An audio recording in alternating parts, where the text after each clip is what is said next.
Hi everyone. My name is Katie. I work for Beauty Changes Lives, and welcome to our next Instagram Live for Mentorship Matters. We started these to really just pour back into newly licensed pros.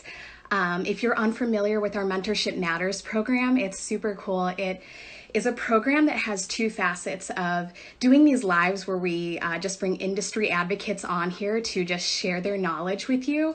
And it's also a program where we actually team up newly licensed professionals with industry advocates who have years of experience in the industry, and we pair you up with them so you can just be mentored by them personally. And it's kind of perfect for the situation we're in right now with COVID-19 because our mentorships are all digital. So that means if you apply to be a mentor in our program, you can start your mentorship digitally through Skypes and phone calls and emails with your mentor. So it's kind of the perfect opportunity if you are looking to advance your career and you're newly licensed. Just with 1 to 5 years experience, we can pair you up with our mentors. So that is half of our program. The other half are these lives. And today we are bringing on Beth Bialko. She's the Director of Education Development with Dermalogica. She has over 20 years experience as an esthetician. She's also a past spa owner. So she has tons of knowledge from owning and operating. And we're going to bring her on here to talk about safety protocols and reopening and what that looks like, especially for estheticians. So she has requested to come live with me. I'm going to add her, and I would love for her to just do more of an intro on her experience. And then we're going to jump into safety protocols and reopening in the US. So without further ado, let's bring on Beth.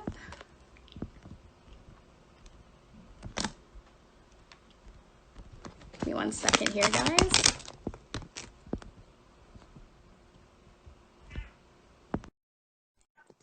Okay, we're adding her in.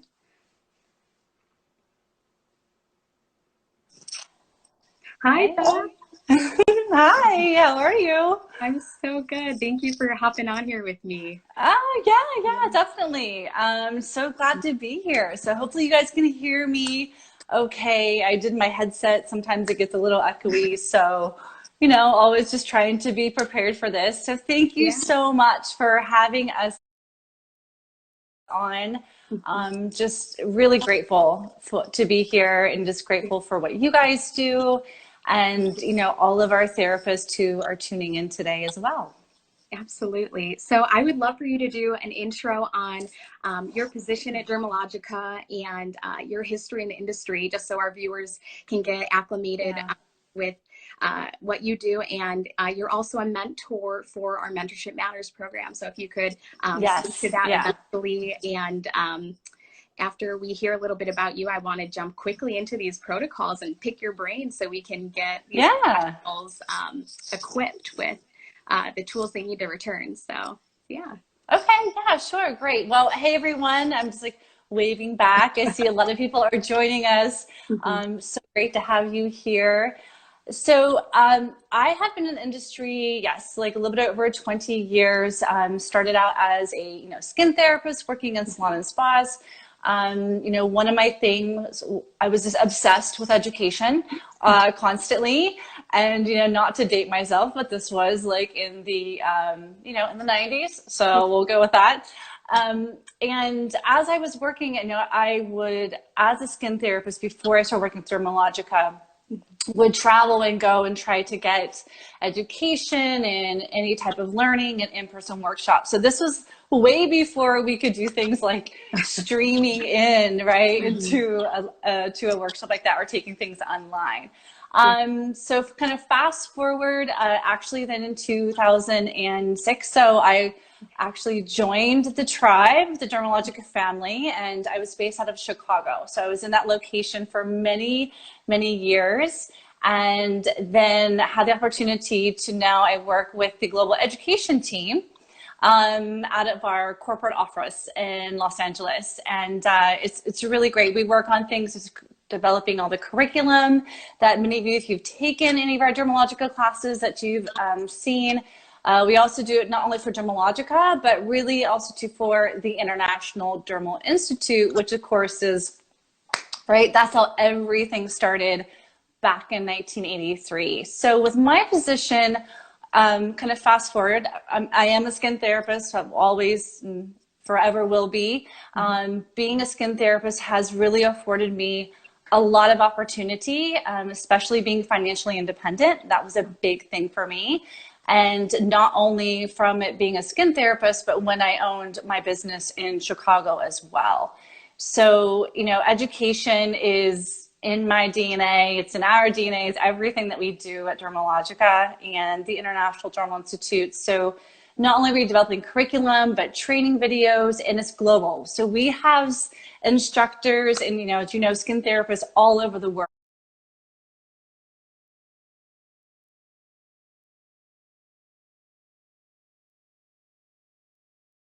Support and empowerment to therapists all over the world. And we're also doing it through our podcast. So hopefully that is another thing they do is we've got our Living Skin podcast. So hopefully if anyone's listening to that, we're going to keep you updated on all that good stuff too. So great. I see a message. Hi, Heidi, the esthetician. Thank you for IDI streaming. That's great. I love it.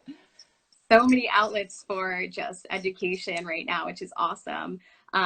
So yeah, I thank you for hopping on here. You are such a wealth of knowledge, and I just want to pick your brain about what reopening is going to look like, because estheticians arguably probably have the most intimate relationship with their clients. Yeah.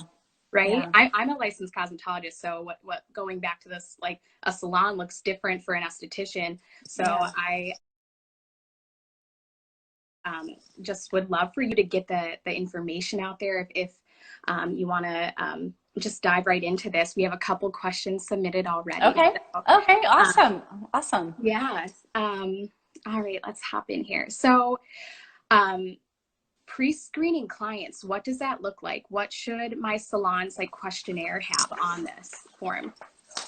Yeah, definitely. Well, you know, that's interesting. I'm glad you brought that up, and that's a really great question. Mm-hmm. So one of the things to kind of give you guys a bit of a context is what we've done with Dermalogica is, you know, we've created these guidelines, and they're really intended to create a safe environment for skin therapists in the industry, you know, anyone in the industry all over. So regardless of whether you work with Dermalogica products or not, this is applicable to you as well. So I really want to clarify that. And these guidelines just really help to provide a safe environment for the best practices of our services.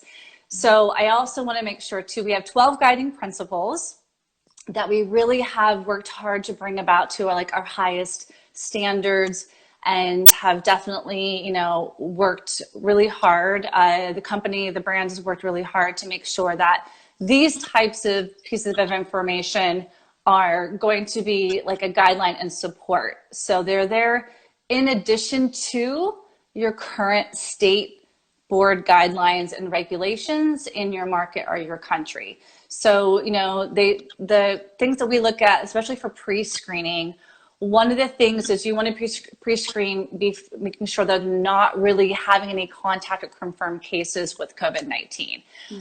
So with Dermalogica, we've actually created some pre-screening questions that can be done really comfortably, either on an online consultation card that could be sent prior to an appointment. Once we're back in touch and back in the business, it can be done over the phone.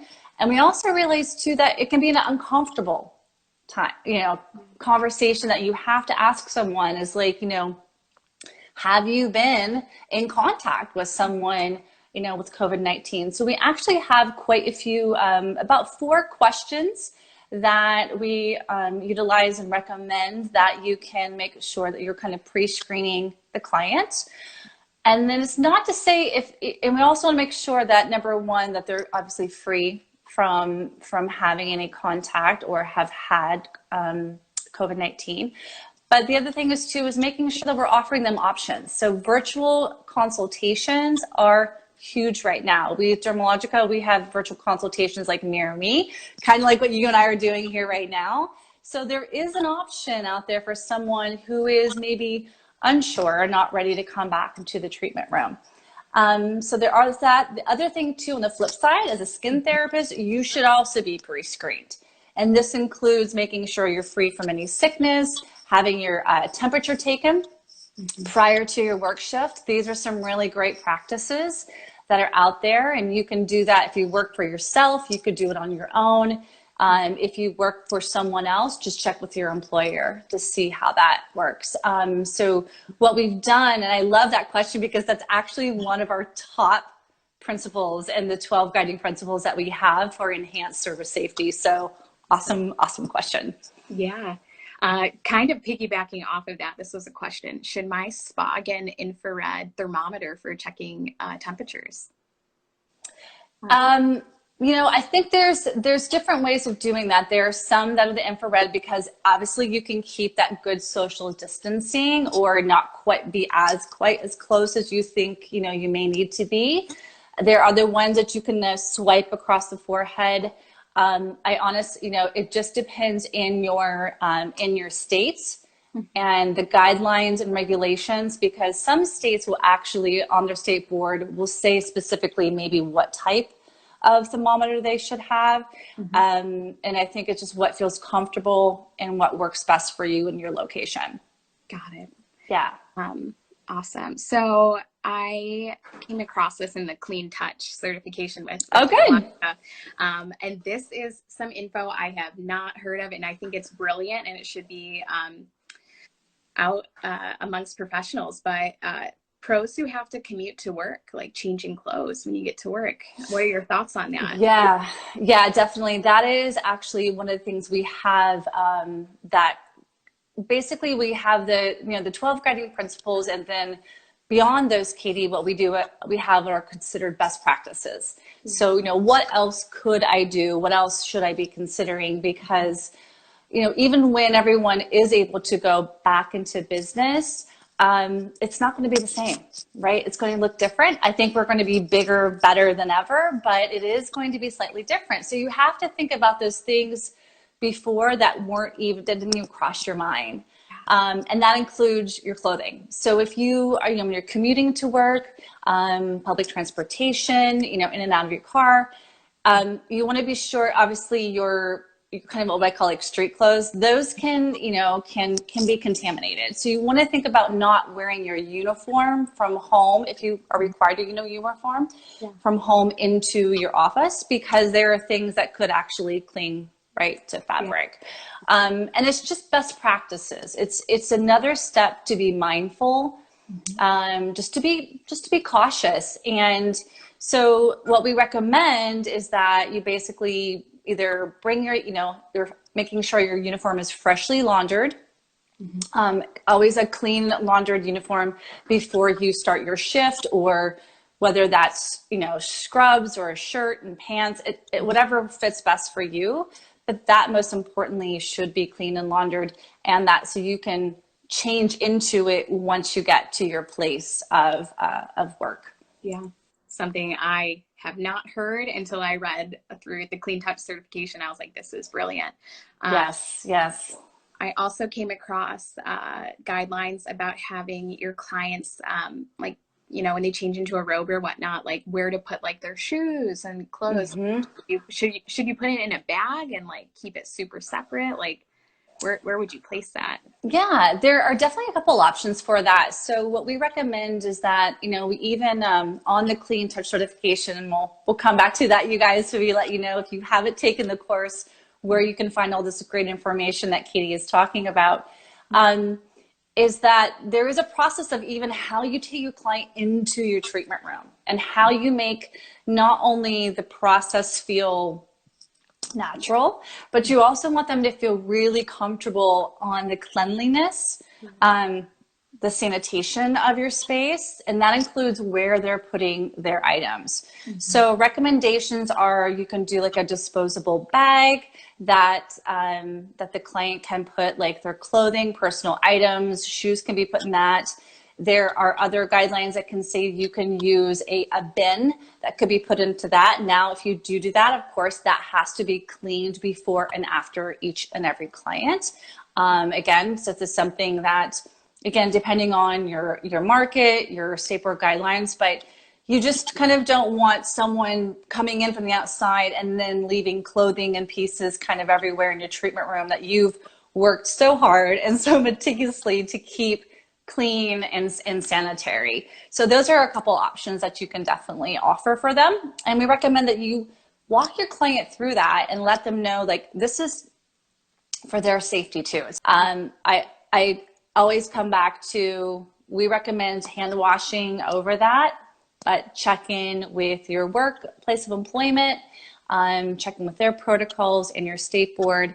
And then, or if your client says, listen, I really would feel much more comfortable doing, something, I would feel much more comfortable if you wore gloves the entire time of my treatment. We want to honor that. We have to be respectful. Makes perfect sense. Great. Something else that I really have not even thought about, but it's probably super important, is like, how often do you sanitize your doorknob of your treatment room? Like, after every client? Right. One of the things we look at is, if sanitizing the areas, thinking about it like on an hourly basis, especially on very uncommon areas. So think about things that are used quite often. So doorknobs, handles, front door entrance, going into the restroom, sink, faucets, knobs. Think about your counter space, especially in a common area where if you have a front desk where you're checking out. So you've got the counter there. You want to be sanitizing down. We try to really encourage contactless kind of when you're checking out, as far as like your, payments and that type of thing. But if you do have like a keyboard, these are all the things that you have to think about. What gets used quite a bit that can be touched by multiple people multiple times a day. And that's where the suggestion is at least hourly to be kind of wiping those common areas down. And that kind of leads me into thinking too, you want to think about wiping down products that are actually touched quite frequently, and that's your testers. Do you recommend that like salons and spas still have them out, or just like hyper aware of sanitizing them? Yeah, so retail testers, that's something that can definitely be out. We do not recommend that you have something out that is in a jar, like an open jar, because that can become easily contaminated. And those tester products would have to be wiped down again quite frequently. If they're not being used, just like your professional back bar products, you want to put those ideally away in a stored cabinet, and then making sure that they're definitely cleaned. And it's all these little things that you kind of forget about when we were working in before the pandemic. And so now I think everyone's going to take another deeper look to see exactly, how often and how much I'll be testing and using those items. Yeah, absolutely. Yes. This is hard because the next question is interesting about like using disposable cups or glass cups for clients. Because of course it's like great for the earth to clean and reuse glasses and whatnot, but like, is disposable better in this instance? Because you're just getting their germs off. Yeah, that's, it's tricky, especially in a very sustainable world. And there are some places where paper products are just not allowed to be. So obviously, if you are able to, provide something which is a one-time use, that's always great. Anything that can be a disposable applicator, anything that can be a disposable cup is obviously great because it's used one time and you can put it into a closed bin receptacle. Or a trash can to get rid of that. When it comes to, glasses, again, that's really tough because you have to think about, okay, once that's done, it's getting it back. Is it properly washed? Can we have the opportunity to take it through some type of sanitizing system, like, something like, like a dishwasher? Not every location is going to have that. And so, we try to, in our clean touch course, we try to give some, definitely some good tips and recommendations to think about. And if you don't have the answers for your business right now, or you're an owner or manager tuning in, you're thinking, oh my gosh, I have to make a laundry list of that. That's why the course is there, is to get us thinking and having these conversations to make sure that you're prepared and you're not surprised when it comes to, like you said, like, oh my gosh, I would just bring out a cup of tea to my client. I never really thought about, where do I sit it? Where do I place it? How do I take it back? How quickly do I sanitize it as well? Yeah. This is a question that came in that's really interesting that I haven't even thought about either, but someone commented saying that they'll be implementing no cell phones in the salon as they're germ filled, and they, people touching them all the time. They're probably just covered in germs. Is that talked about in Clean Touch, or have you guys talked about that at Dermalogica at all? One of the we did not include as far as like any type of cell phone type of protocol that you can follow. I know that there are some locations that actually, if cell phones have to be, used, there are the ones that it's a little device that you can kind of put your cell phone in, and it actually kind of cleans it for you. It kind of sterilizes it, so to speak. I use that word very loosely though. And then keeping them wiped down. I mean, it's again, it's one of those tiny things you have to think about. So as an employee or as a therapist, probably would be great, just like any personal belongings that you think that I don't need to have access to all day, is just putting it away into a bag with other personal belongings, into a locker space, your drawer, your room, what have you, because it kind of limits you from wanting to do that. But, definitely thinking about wiping those down, any types of wipes that can be available. And it's just another great thing to think about, because there's a lot of information out there about how your cell phones aren't really the cleanest things out there as well. Totally. Someone commented asking, steamer changing every client. Like, should you change your steamer or sanitize it before and after? Or what are your thoughts? Yeah, I mean, and that's something that's actually out there. It's being debated in different markets and different state boards. So again, that's another tricky one. It's a little bit of a gray area depending on what your local governing guidelines will be. The great thing with Dermalogica products in a treatment setting is steam isn't required. It's great to do it with like your double cleanse with Dermalogica. It's great to kind of, keep the skin soft and help with a deeper cleanse. It's great during some exfoliations. Some therapists use it to help soften the skin for extractions. Again, I recommend that is, it changes, right? It just as we have 50 states, right, in the United States, each of them are going to be a little bit different. Obviously, if you are using it and you have that steamer arm, again, that's something that's going to be wiped down quite a bit, that you're going to be, especially if you're reaching for that. Wouldn't recommend it to be really close. We never ever have really recommended steam to be close to the skin. But, again, one of those things is just checking in. And it also, I think, is really important for us as skin therapists to be doing also our research and, having an open conversation with our state boards and finding those documents that they have provided online. Absolutely.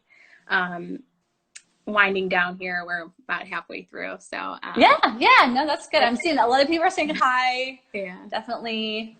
Can I grab this question here? It says, hey, I'm not sure that's from, can we take the Clean Touch certified class without having a Dermalogica account? And I can't quite see on my phone who that's from, but thank you for that question.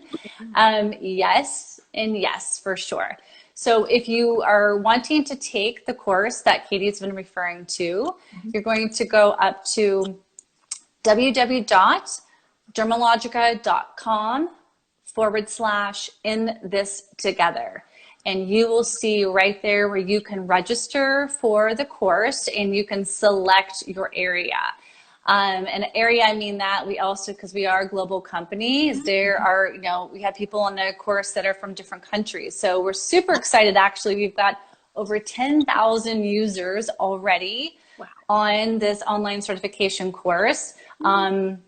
It's being taken in 92 countries. Wow. And we are having it translated into almost about 19 different languages. Wow. So we're really, we're super passionate about this course, Katie. And again, if you love this, if you're not a Dermalogica account, that's okay. If you are in the industry, we want you to take on the course. Lauren, Elise 84. Hey, Lauren, she's asking, is there a cost for the course? No. Absolutely not. It is 100% free for you to take. And it is going to take you just about 20 to 30 minutes to take it through. So you'll sign on, you'll take the course. There's some great information. We go through all 12 principles for you. So you get really good details. All these things that Katie and I are talking about today, that's going to be on there for you as well. You then have a quiz just to kind of test some of that retention. And after that, you're going to go in and we have a pledge. So on that course, there's a pledge for you to take that you are going to uphold, you know, the highest standards of really, you know, keeping those that clean principles for safety and sanitation in your space. Once you pass, you'll get an email. And in that email, I like to tell everyone about this, Katie, because your certificate and your very own link to our Back in Touch guide for Dermalogica principles for enhanced service safety is also included for that. So it's a 10-page guide that has everything that we're talking about today and then some.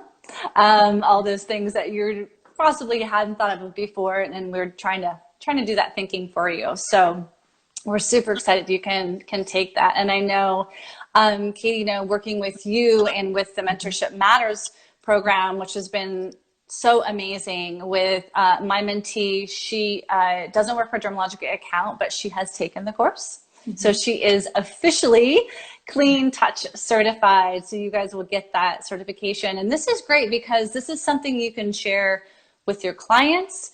You can, you know, hang it up in your space. You can put it on the counter. You can let them know, like, I'm taking your safety seriously.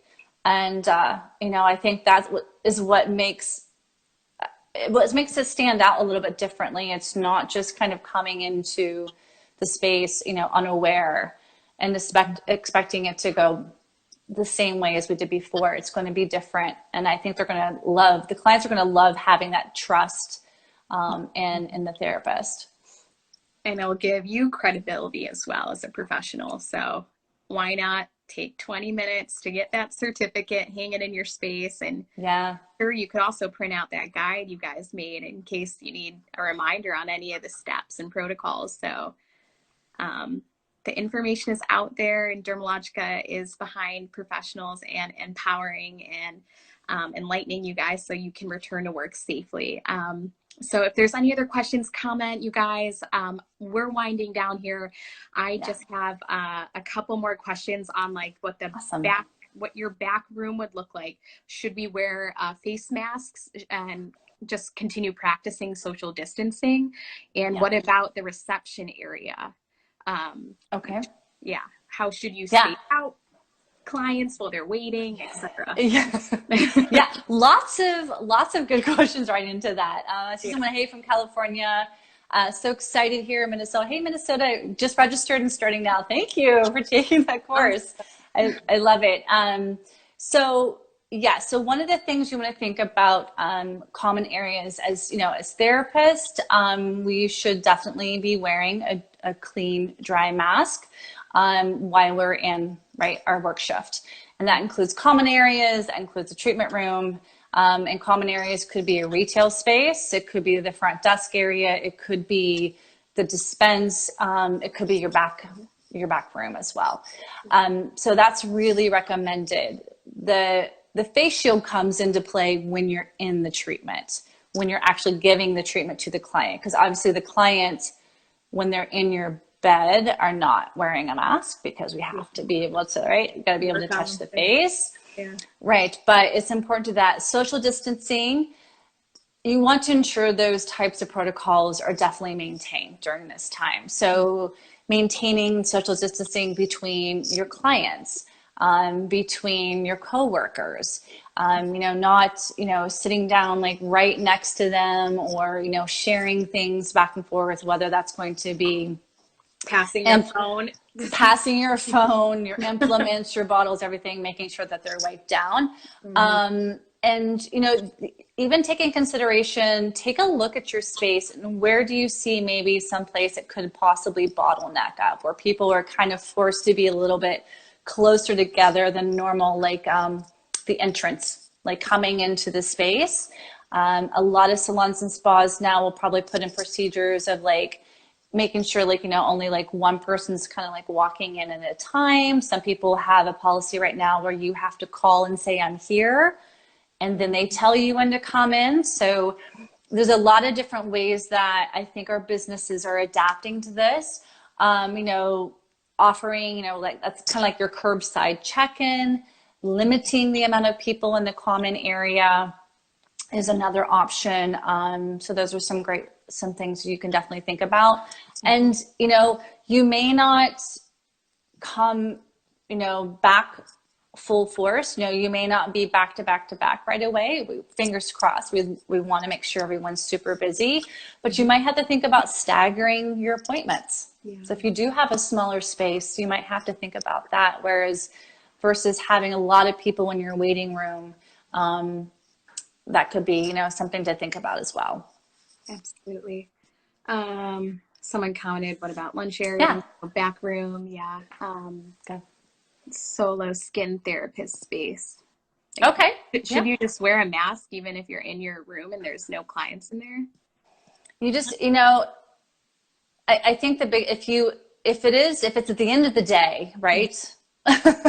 Those are the things that's like, obviously you're properly taking off your mask and disposing it, whether that's in a closed receptacle or whether that is in a bin that you're going to be laundering later if you have a cloth mask. If you're a solo skin therapist, when that client's coming in. So you should be masked up, before you greet them face to face. You don't want to necessarily have them, we like to think and hope that our clients would be wanting to wear masks too. But again, it all varies depending on your governing guidelines and your state regulations of whether that's mandated or not. But you want to be sure that you at least have your mask on before you greet your client. And greeting your client isn't the same anymore. There's no like, hey, hugging, shaking hands, kissing.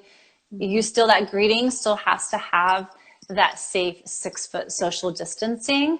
But I think, our clients they understand. I think they're prepared to know that things are going to be different. What they're going to expect from us is for you to really guide and walk them through and showing them all the ways that you have put their safety and your safety definitely first. Whether it comes down to the options of really looking at opportunities here. Sorry, 1 second. Getting my screen back. Is that letting them know even about how clean, as far as like your sheets, if you're using disposable paper, your towels. Dermalogica is doing these great educational assets that even have things that are like the little, even like little table tents that show that this room has been especially sanitized and clean for you. Letting them know, like, I'm wearing a fresh, clean apron, my uniform. It's okay to share how the steps that you've taken to really ensure their safety. So hopefully over communicating. So Heather Davis, yes, no handshakes, no hugs, not yet. You are 100% correct. Thank you, Heather, for making that comment. So it's different, and I think it's okay. But you know what? They're excited to be back with us. I'm excited I'm ready for my skin treatment. I think, we can do it together, and we can be smart about it. We can be safe about it. And we just have to really, again, just think and take our time and be mindful. It can be uncomfortable, maybe a little scary. Some people are a little bit nervous headed back, but that's why we did this. That's why we are with you every step of the way. And I love the fact that we can partner with you, Katie, with Beauty Changes Lives, because I mean, we're all in this together, right? Absolutely. So I want to wrap this up quickly. I don't know if there's any cosmetologists on here, but I want to just quickly share some best practices that some salons have shared in states that have opened up. Awesome. So awesome. This is a salon in Georgia, and they are not doing any blow dries, just because it is another factor where you could be blowing people's germs around. This is Van Michael Salon in Georgia. They are also asking clients who are just getting haircuts to come in with clean hair, and they're going to primarily dry cut. Makes sense. Their stylists are also wearing face shields. And for color clients, those are the only clients they will be shampooing, because that is probably the most intimate part of a cosmetologist service, is the shampoo with their clients. So, they're going to limit that contact and make sure that the stylist and the client has face masks on, and possibly even a clean towel like over the whole client's face while they're removing the color. So if you're a stylist, those are some best practices that other salons are doing around the country, just so you're aware. Yeah.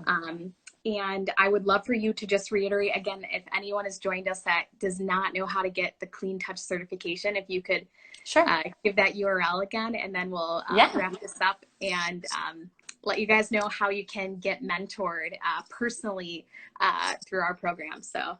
Yeah, definitely. And I'm so glad you shared that too, because I mean, it really is everyone in the industry, right? Needs to be aware of these extra practices. And and face masks are now a part of, as a therapist, they're a part of our day to day. It's important that we are wearing them, and our clients too. So it's just really making sure that we're doing all we can to be really safe.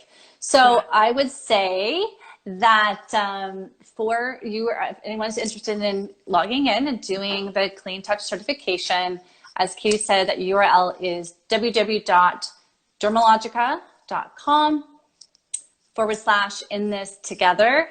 And again, on that page, you're not only going to find the ability of how to register for the class, but we're also going to have there for you a lot of great information when it comes to any type of downloadable PDFs or protocols. Great information on there just in general for the industry that's available for you to tap into. And you can even watch some of our past conferences that we've also hosted to give you some more support. So awesome. Thank you so much. Anyone who's Absolutely. watching who's an esthetician, we encourage you to go on there and check it out. It's 20 minutes of your time, and your clients will have such a peace of mind. So get on there.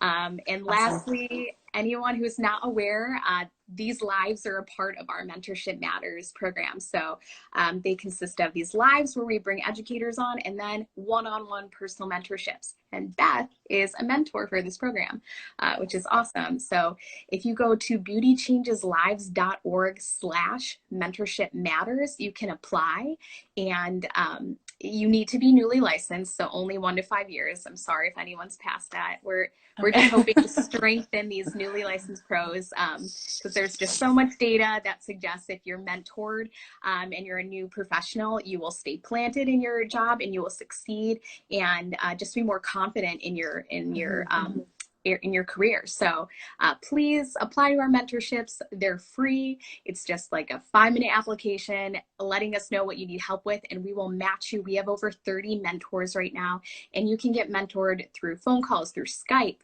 through emails, and you can do it at home even while we're quarantined. So please apply. We have resources for you, Dermalogica's resources, and that website again is dermalogica.com/in this together.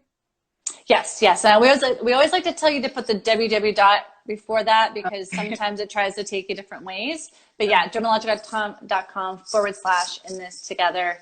And the class is up there ready for you to take whenever you are. Well, thank you so much, Beth. It's been a pleasure speaking with you. We love your team, and we love what you guys stand for in this industry and the resources you have. So follow Beth. Her handle is BETHBIALKO. Do you want me to type it? Yep. Maybe? Just in case. Yeah, sure, that's totally fine. It's just my first and last name, Beth Bialko. And you guys can stay tuned too. We've got some great information coming up on some podcasts coming your way. And stay tuned also on the In This Together site, because we're going to be coming out with even more support for you. We just keep it coming. We want to make sure that you feel 100% supported when you're ready to go back to work and when you are back there with your clients. So, reach out for any support. And thank you, Katie, so much for Beauty Changes Lives and all the things that you guys are doing. So impactful. And we just greatly appreciate you and sharing this time with you today. Absolutely. So if any of you guys have questions, I'm sure you can message Beth or us or Dermalogica Pro. So yes, follow us there. We're going back to the salons and spas strong and shortly. Illinois is almost there. We're in phase 2. When we get to phase 3 in recovery, barbershop, salon, spas open. So every state's different. Read online when you're going to reopen and just be prepared before you go back. So thank you guys. Thank you, Beth, and stay safe out there. Welcome. All right. Thank you so much. Thanks, everyone. Thanks for joining us. All right. Stay safe. Bye.